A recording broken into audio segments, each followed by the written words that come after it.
Hey guys, it's Danny. Today we are taking the last greenhouse tour. Now, I'm gonna use the term greenhouse just to differentiate between this growth space and the future growth space, which we will see hopefully pretty soon. And even though I know it's not a greenhouse, I do have the liberty to call it however I want. So I'm gonna call this one the greenhouse, and the next room will be something else. We're gonna think how we're gonna call it, but anyway.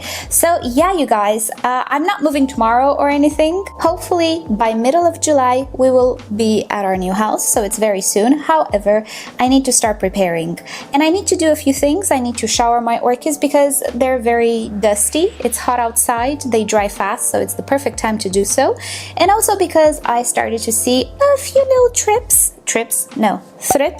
here and there on the Phalaenopsis especially, and I need to treat them. As we go through the tour, I'm gonna show you what I found, and I decided, you know what, let's just go ahead and treat them again just so we don't have issues. So I have to do that. It's gonna take me a lot of time because I'm gonna do like a particular number a day. So I don't know when I'm gonna be able to do this tour. It will also be the last orchids in bloom in this way. So yeah, let's just enjoy. Excuse the mess, and yeah, I'm really not investing any more time in fixing up the displays around here. You know what I'm saying? So excuse that. Let's start with this corner.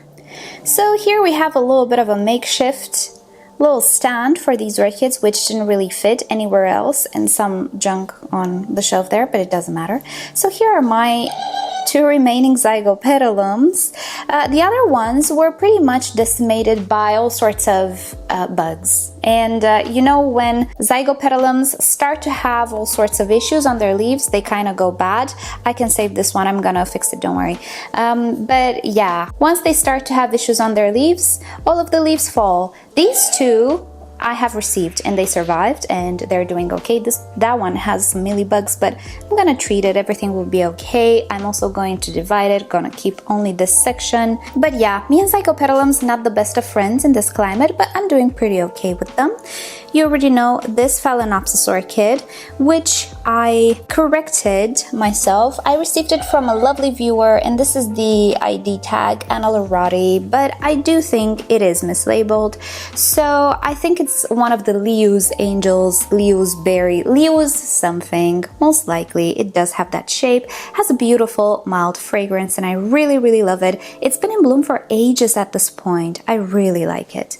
Right, so let's go to the towers. These are the Tolumnia towers. We had Tolumnia blooms for the past months, and now I decided to give them a break. The only one that still has flowers, and I allow it to have these flowers, is the pink lady over there. Everybody else needs a break because I say so. Too much flowers, you know, it's not good. Too many roots, that's good.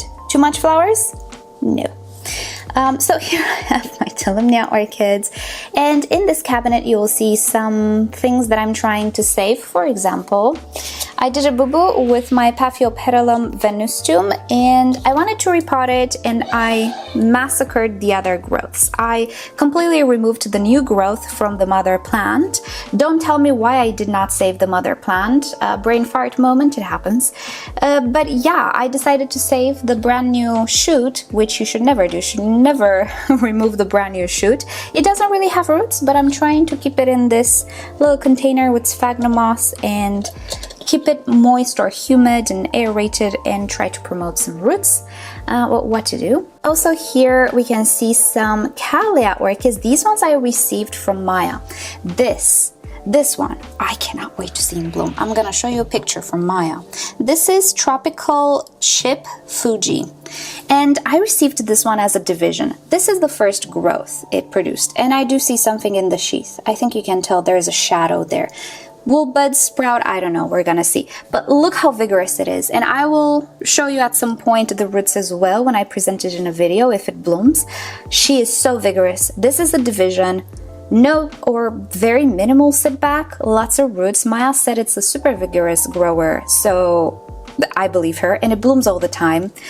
Oh my gosh, the blooms, they look like the tropical pointer galaxy, the orange one that I I crave for the past 6 years because I lost mine. And in contrast, this is another division of the Nicosia she sent me. This one, it's taking its time. I'm keeping it on a bed of wet sphagnum moss before I pot it, just to promote some root growth. Not root sprouting, but root growth. I need to put some water. But look at the difference. They looked almost identical when I received them, the two divisions. This one is not as vigorous as this one. Happens a lot. Maybe we're gonna make a video on it. This is the Vanagara from her as well. Very, very pretty. Doing well. She's in the middle of the two. Not as vigorous, but not as not vigorous, let's say. Here we have some more Cattleya orchids, which are doing well. Some of them I repotted because they were potted in the same medium for the past 2 or 3 years, and I thought, well, if I'm gonna make a mess, better make it here. Also, my Grace Dunn, still not woken up just yet. This is my Walkeriana. Look how many growths she has. Look at her. Now, if only she would bloom. That'd be great. Alright, and down there we have a few more Cattleyas. They're usually the Orchid Whole Watch Cattleyas that I put here just to prevent from having bugs. And the prevention worked great, but bugs are coming, so I need to spray. Second Tolumnia tower, we have more Tolumnias. Who would have thought? Look at that. That's one of the Cattleya seedlings that I showed you in the Cattleya seedling video. And I also showed you this little mini greenhouse. I'm trying to just preserve some moisture in the leaves. I'm not sure if it's working though. And here are the beautiful Catasetum type orchids. They're not all Catasetum per se. Signotus, Signochus, Fred Clarkiara in the back there. They are doing it this year, you guys. I do not seem to have pests on their leaves. This is the main issue that I have with Catasetums. They are pest magnets, and if they destroy the leaves in the season and they don't get to photosynthesize and create that beautiful big pseudobulb, the growth is ruined. So yeah, this year we're having good growth. We don't have any pests. The leaves look ready to go into a beauty contest. No marks. Beautiful.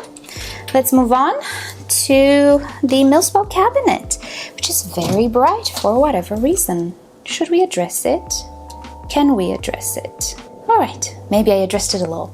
So up top, we have the Cattleya seedlings. I moved them up top because there's no flowering happening, but I would like, oh, there's a beautiful butterfly outside. Can't show you because I'm gonna show you the neighbor's yard, but oh, he's so beautiful. Looks kind of like this. Kind of like my tattoo. My tattoo is actually made off of a real butterfly that I saved when I was a kid, and that impacted my life. Anyway, so yeah, it's that type of butterfly. I love it. The swallowtail, I think it's called. Anyway, so what I wanted to show you, is it this one? No, the one in the back there, it has a sheath. That one has a sheath, although she's a seedling. One thing that you should know when buying seedlings is that they will not all be at the same age. Some of them will be more advanced. This one even tried to bloom and failed because she's tiny, but she tried to bloom, which tells me she's blooming size. Now, this blooming size can happen when they are young, absolutely. What am I trying to do here? So with seedlings, you can have some seedlings that grow very slow and they take years until they mature, and you can have seedlings that are either of tinier Cattleyas or they just have very rapid growth that will bloom in a year even. And I will make a video with this idea. I think somebody commented something about it as well, and I think we should make a video about Cattleyas, because you know what? I love Cattleyas. I love them. If it were up to me, I would only have Cattleya orchids, but my channel is based on orchid care generally, right? Not only Cattleyas, but I would love a bigger Cattleya collection. Don't have space, but it's okay. I will enjoy the ones that I have. So here we have some Brassavola hybrids in bloom. This one, we're gonna see them in the Orchids in Bloom this month because I was good and I filmed all of the orchids that were in bloom, and I will film these as well. This one has, I don't know if it has a name yet. She has a hybrid name. I think there is a name for it, I just forget. I have this one for a lot of time, but she was set back at some point and didn't bloom for 2 seasons, but now she's in bloom again. We also have the purple Brassavola, I forgot the name again, there. So I'm prepared. And the tag is not facing me. it's okay. We're gonna see them in the Orchids in Bloom in a week. We're gonna see them. I think it's a cucullata crossed with something else. It is a Cattleya season. As you will see, many of them have buds, sheaths, blooms, and generally speaking, Cattleyas can actually bloom at any time of the year, whenever they feel like it. But for me, in the warm seasons, in the summer, they usually bloom a little bit more than in the winter. In the winter, I have the mini Cattleyas usually blooming. The bigger, fluffier ones, they are more of a summer blooming type of a Cattleya. There are the ones that have like one suitable per growth per year. Those types of Cattleyas, they bloom once a year, and usually in the warmer months. More little kitties there, and the beautiful habanerias. Look how beautiful this one is. This is the Carnea, right? Yeah, it's the Habaneria Carnea, and she is gorgeous. She looks like a constellation, like a starry sky, doesn't she? Very beautiful. Some more Cattleyas and a little dendrobium there. And below, more Cattleyas. Now, this one, I'm really looking forward. I got it last year. It's the Monte Elegante. I used to have it many, many years ago when I was a beginner. Of course, I lost it to Fusarium when I moved here many years ago. At this point, my goodness, so many years ago. So I always wanted it back, and here she is, and she is very vigorous. Do you think she's gonna bloom on that growth? This is a tall Cattleya, by the way. She is like young. I purchased it as a young orchid. Maybe it will bloom from here. Fingers crossed, because it's one of the most beautiful Cattleyas I've ever seen. So yeah, just some more Cattleyas here. Let's move on. On top of this cabinet, I have stored a few orchids that I don't have space for, or I do have space for, but they're just sitting here for reasons. We also have a Dendrobium Parisi, which was in bloom, and I did film, no worries. He has recently been repotted into this beautiful container, which allows it to have this pendant growth. This is a rePotme pot, which maybe some of you know for many years now. I really like these pots. And maybe I'll show you how I repotted it, because I did something. I put a little plastic, like half a cup here. You know, those drinking beer cups, whatever. I cut it, I put it here. And what that allows me is to have a mini reservoir in which water can accumulate, because this, having holes, it loses water very fast, and also the tray is not very big, so even if I keep water in the tray, it's not enough. It's a tall planter, it has a lot of aeration, and in my environment it's not really all that great. Like if I had 3 orchids it would be fantastic, but I have hundreds and I cannot keep an eye on it. So what I did was I put a little plastic cup just to make a little reservoir. Whatever spills out of the plastic cup spills out, and that's fine. I don't want this to be full of water, but I wanted to retain a little bit of water there in that reservoir. So maybe if you guys would like me, I can show you how I do that, because I have some more pendant dendrobiums here that need a repot, and I would rather repot them before I move. Right, so here we have the cucullata and another, I think that's the yellow phalaenopsis. What's the name? I forget. Just some random orchids, and just to show you what I have hanging, just 2, the Paraphalaenopsis there, and well, nothing much else. Right, let's increase the exposure. Here we have the Pereirara, which I feel like I mispronounced, but hey, aren't you guys tired of excusing yourselves whenever you mispronounce something? Obviously, you're gonna mispronounce stuff that are not in your language. If I tell you to pronounce something in Romanian, 99.9% of you guys will not pronounce it right, and that is okay. I'm not offended. So let's normalize not being able to pronounce things properly, because it's a thing, it's an anatomical thing, right? So let's be more accepting and friendly with people mispronouncing stuff. Somebody called me you people. Whenever I see these comments, you people butcher the English language, somebody told me. They're blocked, no worries. But whenever I see these comments, I'm like, what? Why do you expect everybody to pronounce all the languages on earth properly? 99.99% of us will fail, and it's okay. It's okay. Let's get over it. Right. Made a tangent. I'm sorry, but it's a recent comment. You people. I've been called you people. What? Me people? Foreigner? We're all foreigners on the internet. Me Romanian? What? I don't know. Stop calling people you people. It's very disrespectful. Very hurtful. Right. So this is Bangkok Sunset. And she has a beautiful spike there. My oldest Vanda and one of my oldest orchids. I love it so much. We've made a video about Vandas, I think last week. And yeah, if I get the chance and if you guys would like to watch, I would love to have some more Bangkok Sunset hybrids. They're beautiful, but we'll see how much space we have. Here I have the wonderful Chantilly Lace Twinkle. Look how beautiful she is. P.S. I'm still struggling with a few ants, but the main majority actually of the ants are gone. I still have to work a little bit on it. So here, this is my southern exposure, which is kind of shady in the summer because the sun is very high in the sky. But yeah, here I have my higher light orchids, which are all kitties, the big kitties. And we shall make a video on this as well. This is what I try to make, or what I try to achieve. This is a specimen of the Brassocatlia amethyst. This is one that I absolutely love when in bloom, and I let her do her thing. I let her grow. Typically, I keep my Cattleyas and orchids tidy, like this one. I'm gonna have a separate video on this. So I cut away some of the growths just to maintain it tidy, because there are orchids which I don't want to have as a specimen. I mean, I do, absolutely do. If I could have everything as a specimen, oh my goodness. But I can't, I don't have space. So I'd rather have them tiny. But when it comes to the Brassavola hybrids, which don't really take up space because they have these slender canes, I do want to have a few specimens. And the amethyst is one that I want to have as a specimen.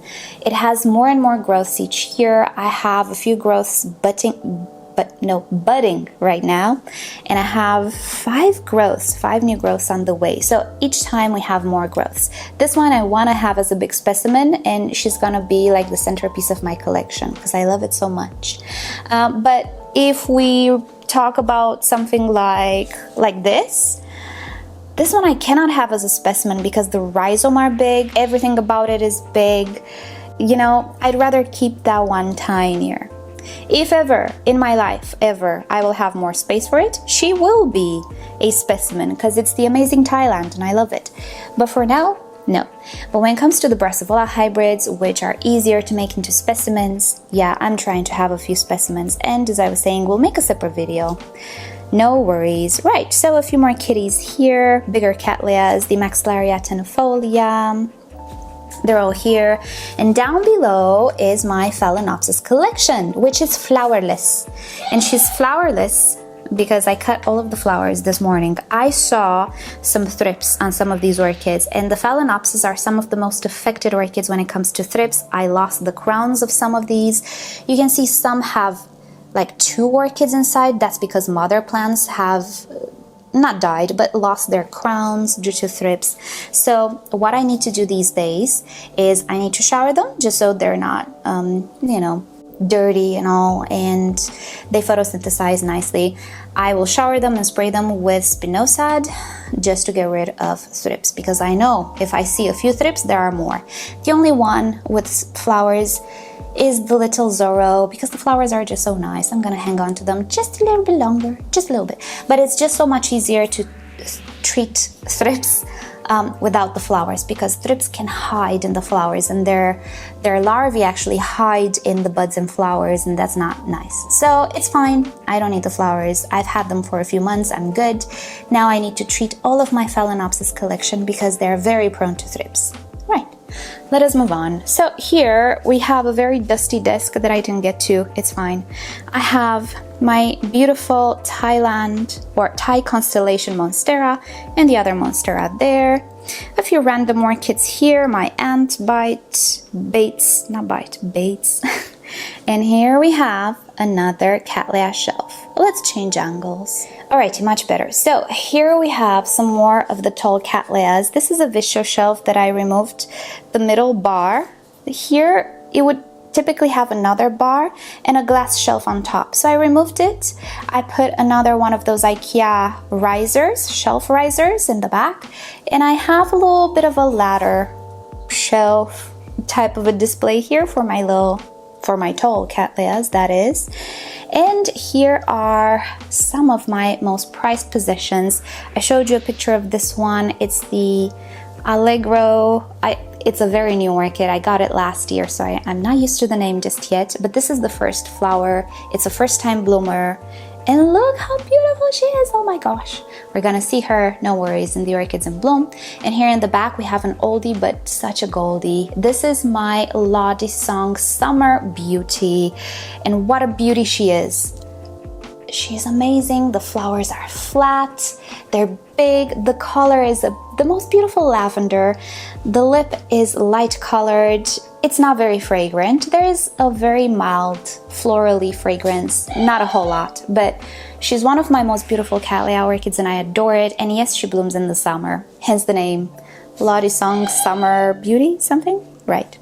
Down below, this is where, let me sit down, I'm old.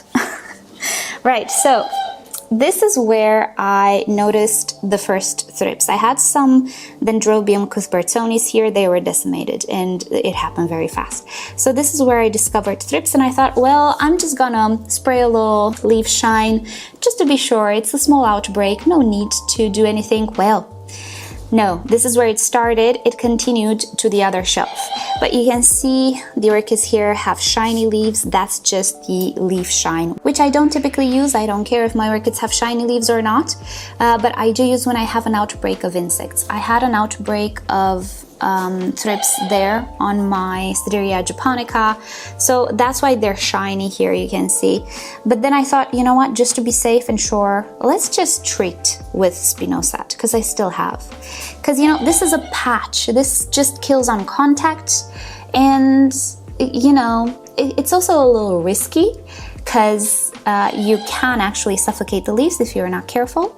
I just thought it was a small outbreak, but it's not. So yeah, that's why everybody's shiny here, but typically I don't use leaf shine to improve the looks of my orchids. They're naturally shiny. Like if we look at these Phalaenopsis, this is not treated with anything. It's just naturally shiny. All of the summer bloomers and Polychilus types, they do have shiny leaves naturally. But other than that, you know, I don't use leaf shine. These have been in the cabinet and they look so nice. They're not dusty. They don't have thrips or anything. They just look very nice. These are my summer bloomers, and I have more summer bloomers on the shelf there. Also have my bulbophyllums here. Recently repotted them as well. This one, I don't know what I'm gonna do. She's such a big orchid. I don't know what I'm gonna do, but we'll see. But yeah, these are my bulbophyllums as well. Let's move on. Here we have another Cattleya dominated shelf, and I'm just realizing I have a ton of Cattleyas, maybe more than Phals. I don't mind. Do you guys mind? Do you love Cattleyas? What is your favorite orchid? Let me know. Cattleyas and Phalaenopsis dominate my collection because they do the best, but maybe I should look towards Oncidiums and Dendrobiums more for the sake of my channel. I don't know. I have a few Dendrobiums and a few Oncidiums, but as you can see, everything is Cattleya and Phalaenopsis dominated. So this is another first time bloomer. This is BLC Durigan Poseidon, and look, she's so fragrant as well. She's so beautiful. We're gonna talk more about it in the Orchids in Bloom. We have the tropical pointer cheetah. She's always in bloom in the summertime. I love it. And everybody else is doing great. We have sheaths and yeah, new growth and so on. Typical Cattleya stuff. We have the surprise Cattleyas in the back. Maybe we're gonna have a bloom from one of them. I think I saw a sheath on one of them, which would be great, but they're the type that grow slow. Let's not trip over things. These are some other summer bloomers, Gigantea or the Gigantea hybrid. I do still have the Gigantea, somebody asked. She's in a corner somewhere. But yeah, summer bloomers. And I don't know, just some more stuff that I put there because I don't have space for them anywhere else. They look dark, but they're not that dark. There we go. My bulbophyllum, what's your name? Oh gosh. Not Catherine, Elizabeth Ann Buckleberry. There we go. My oldest bulbophyllum. She's a specimen size, and I'm thinking to get her a little basket because I love the blooms and I accept her as a specimen. She's a little bit out of her pot, as you can see. Just a few stuff here as well. Again, that, you know what? I have to be honest, in the new space, I will not have space for the Rudsta cabinets. So everything will have to be optimized in the Vittsjo shelves, and we'll see what shelves fit.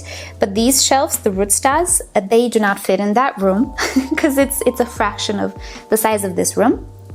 But I don't really need them. If I'm up to date with my spraying and stuff, I don't really need them. And I had some ideas, like in the future, maybe somewhere else in the house, if my husband will not mind. Probably he won't. But we'll see how much I can extend my tentacles. Maybe I was thinking to make a super big terrarium-like thing out of this one. I've seen some things done on YouTube by very talented people. I'm not so talented when it comes to crafting and stuff. You should know. But I might try to do a little bit of a big terrarium, maybe for a gecko. I already have a terrarium and I already have a gecko, a baby gecko. We're gonna see him in the second channel. For those of you who are watching Danny emoji as well, we're gonna talk about him. But he was a baby, so I have him in a tiny aquarium. But he's growing. Like, I got him in March, him or her, I don't know. Got the gecko in March. Now it's almost July. He grew, like he grew. So I think it's safe to put him in the big terrarium now. Usually with baby geckos, you want to keep them in smaller enclosures so it's easier to feed, and you know, I'm not gonna go into the details, but I'm thinking, you know, if I have space in the living room, maybe I can make one of these Rudstas into a big terrarium. I don't know. If not, you know, it is what it is. I don't know, maybe I don't display stuff in my house. I don't have stuff to display. We're not into alcohol, neither me or my husband. I don't have figurines. I'm not displaying anything like art, whatever. I don't have anything to display. So I don't know what I'm gonna do with these cabinets. Other than plants, I really don't have anything to display. I don't know if they will find a place in our new house. If they don't, maybe we'll give them away. I don't know, we'll see. But in the orchid room, they will not fit, sadly. But anyway, that was a tangent. The living room is the only space that I will like have some room to do things, but I'm gonna put like my aquariums there, you know. Gonna put Birdie. Oh, maybe you're gonna see Birdie from now. Birdie, she's my daughter. She's my parrot daughter, and I have possession issues over her. I don't want to show her off on the internet because she's a child. Quote unquote. But maybe, I don't know, maybe you're gonna see Birdie because she's gonna be in the videos, probably in the background in the new second channel videos. But anyway, living room is where I will still have some space, but do I want to fill it with all of my garbage at this point? Maybe not. Garbage. It's not garbage, but I refer to it sometimes as that. My trash, my garbage. It's a loving way. Me and my husband talk about our stuff. You know, where do I put my garbage? You can put it there. But it's in a loving way. So I feel like I don't want to invade his life so much. My husband, he has done so. He's sacrificing stuff so that I have space, you know? So I don't want to super extend. We have a saying in Romanian, somebody gives you a finger and you take the whole hand. I don't want to be that person, you know? Our house plans, they're not what we initially wanted. We were stuck in a very bad situation due to the world issues. So things didn't turn out like we wanted, and we did some concessions, let's say, and he did more than me. So I still get to keep my plants, I still get to keep my aquariums. That's a lot. So I don't want to invade all of the space with my garbage, you know? So anyway, yeah, where was we? Another Cattleya shelf, because why not? I have a million Cattleyas, but I adore them. This is the beautiful one and only Happy Holiday, Fuchsia Glory Happy Holiday. You know what? I would have this as a specimen as well. She grows slow though, but I would have her as a specimen. One that I'm working on creating a specimen from is the Golden Peacock, because again, you see, it has a short little rhizome. It doesn't have very big leaves. It's easy and comfortable for me to make a specimen out of this one, but something like that, not so much. So yeah, more Cattleyas, because why not? And here, just some random stuff. The Sarcocailus, they're here. The beautiful Schilleriana, she's here. This is a Baryota that I need to repot. This is a beautiful Anthurium that I found at the flower shop. Now they're affordable. But I got one with, is it okay to call it a crown? With the crown damaged. So I don't know what he's gonna do. And you know what, guys? That has been it. That's about it. These are the orchids. And what I'm gonna try to do, like in the new space, I'm gonna try to take advantage of the top of these shelves as well. Maybe I can put, you know, you remember the Ikea like lamps, the ones that attach and they have a big arm? Maybe I can put them there and have some orchids there as well, just to conserve space. I'll also be able to put orchids like on the side like this. Because I won't have so many windows there. They're just gonna be walls.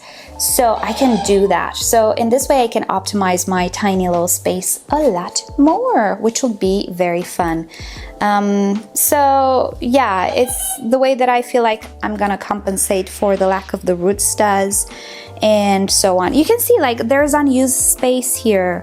It's fine. I'm gonna have space for all of my orchids that I have so far, but then I will have to be a little bit more careful with what I acquire. I will also have to see what orchids I can leave outside pretty much all the time, because here it doesn't freeze. It can get cold, and if it's windy and wet, obviously orchids can get damaged, but maybe I can find a place to shelter them. At least at the beginning, we won't have everything about the house done, and especially on the outside. Yeah, it's not gonna be done. We will probably get some in the future, not now, get some pergolas and stuff like to cover some areas from the sun and from the rain. Now though, we can't, but at some point maybe I will create some outside spaces for some of these orchids as well. Cattleyas would love to be outside, Vandas as well, and maybe in the inside I can keep the oncidiums, you know, which are more finicky with the heat. But yeah, those are the plans. We'll see. I cannot wait to start filming there and to start arranging things there. There are so many things that we need to do. My goodness, I don't know when I'm gonna have the time and the, you know, resources, but when it comes to orchids, everything will work out, everything will be okay. But that has been the last greenhouse tour. In the new house, the new room will be called the orchid bedroom. What do we call it? I don't even know. We're gonna see how we're gonna call the new room. But this room is the last time that I'm gonna show it to you. And it's okay. I am so grateful for this room. It did its job. It's highly unoptimized, and I'm looking forward for more optimized things, but I am so incredibly lucky to have this makeshift room. I mean, people weren't obligated to do this room for me, but they did, and I'm so very grateful. And it's been a wonderful 8 years in this room.